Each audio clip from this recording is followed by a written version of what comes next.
Hello everyone, my name is Rahul Shukla. I am a financial coach and N IP trainer.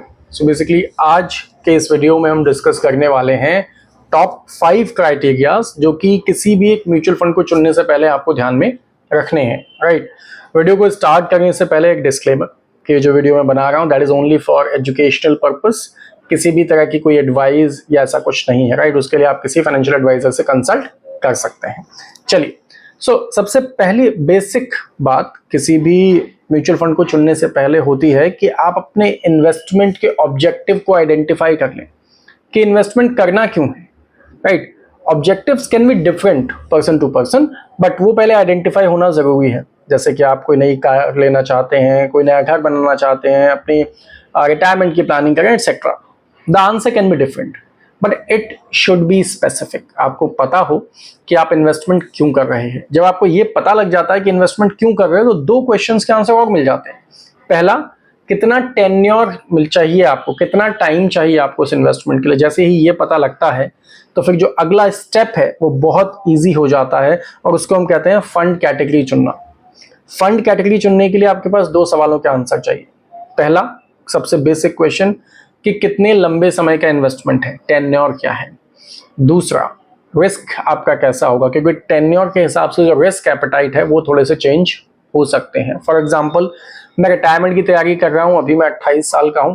I have 32 long years, बड़ा long term मेरे पास scenario है। So I can choose equity, I can go for equity, क्योंकि इतने लंबे समय में risk automatically कम हो जाएगा और हो सकता है मुझे बहुत बेहतर रिटर्न्स मिले at the time of my retirement. Right, अब यही अगर मैं कहूं कि मैं सर 2 साल बाद एक नई कार लेने का प्लान कर रहा हूं, सो आई हैव ओनली 2 ईयर्स। यहां पर मैं हायर रिस्क का ऑप्शन नहीं चुन सकता क्योंकि रिस्क बहुत ज्यादा बढ़ जाएगा फॉर शॉर्ट टर्म। तो वहां पर मैं बॉन्ड्स में जा सकता हूं या फिर डेट म्यूचुअल फंड्स में जा सकता हूं। दोनों ही ऑप्शंस आपको देखने को मिलेंगे। फॉर एग्जांपल, मैं सोच रहा हूं सर एक नया घर लूं आफ्टर 5 ईयर्स, आफ्टर 7 ईयर्स। उसके लिए आप इंडेक्स फंड में जा सकते हैं, आप दूसरे बैलेंस्ड हाइब्रिड फंड में जा सकते हैं। So these are options which may be available in the market. Question again वही है। पहला क्राइटेरिया बहुत सिंपल है, आपको अपने ऑब्जेक्टिव्स आइडेंटिफाई कर लेने हैं कि इन्वेस्टमेंट करना क्यों है। ये आइडेंटिफाई हो गया। Then second part, fund category को चुनना। फंड कैटेगरी के बारे में मैंने आपको थोड़ा सा एक ब्रॉड आइडिया दे दिया है। उसके अलावा एक प्रॉपर एक वीडियो बना रखी है मैंने टाइप्स ऑफ फंड्स पे। मैं उसको यहाँ आई बटन में कहीं लिंक दे दूंगा, आप वहां पे जाकर उसको पूरे वीडियो को देख सकते हैं। वो वीडियो आपको काफी इजी वे में एक्सप्लेन कर देगा टाइप्स ऑफ फंड्स को।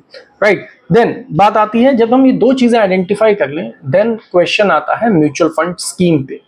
जो भी म्यूचुअल फंड में आप या जिस तरह के भी स्कीम को आप चुनना चाहते हैं उसमें आप चेक कीजिए कि एक्सपेंस रेशियो कितना है। एक्सपेंस रेशियो होता क्या है?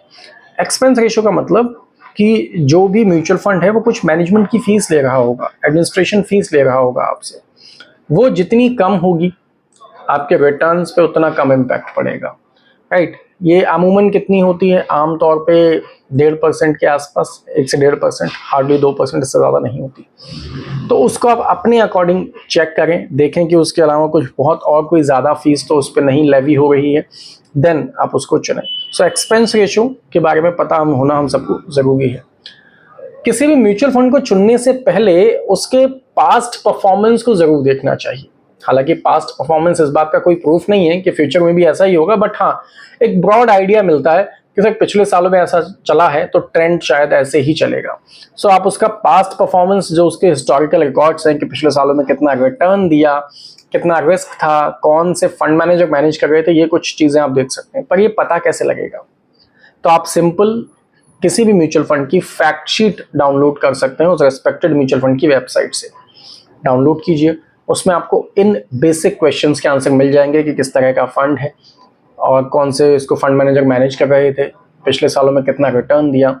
जब भी बात आती है हिस्टोरिकल रिटर्न्स को चेक करने की तो उसमें डिफरेंट टाइम जोन्स में आप उसको चेक कीजिए, डिफरेंट क्राइटेरियाज पे चेक कीजिए। पहला, शॉर्ट रन में चेक कीजिए, 1 साल में कितना रिटर्न आया उसका, 3 साल में कितना रिटर्न रहा, एवरेज करेंगे तब 5 साल में एवरेज रिटर्न कितना रहा और पिछले 5 साल का लेटेस्ट कितना रिटर्न रहा, 7 साल में कितना रहा, पुराना फंड है। तो ये जब आप चेक करेंगे तो आपको आइडिया मिलेगा कि वॉलेटिलिटी में यानी शॉर्ट रन में कितना रिटर्न रहा और लॉन्ग रन में एवरेज आउट करके कितना रिटर्न आपको देखने को मिला। ये कुछ बेसिक 3 चीजें आपको मिलेंगी। देन बात करते हैं कि फंड मैनेजर कौन है।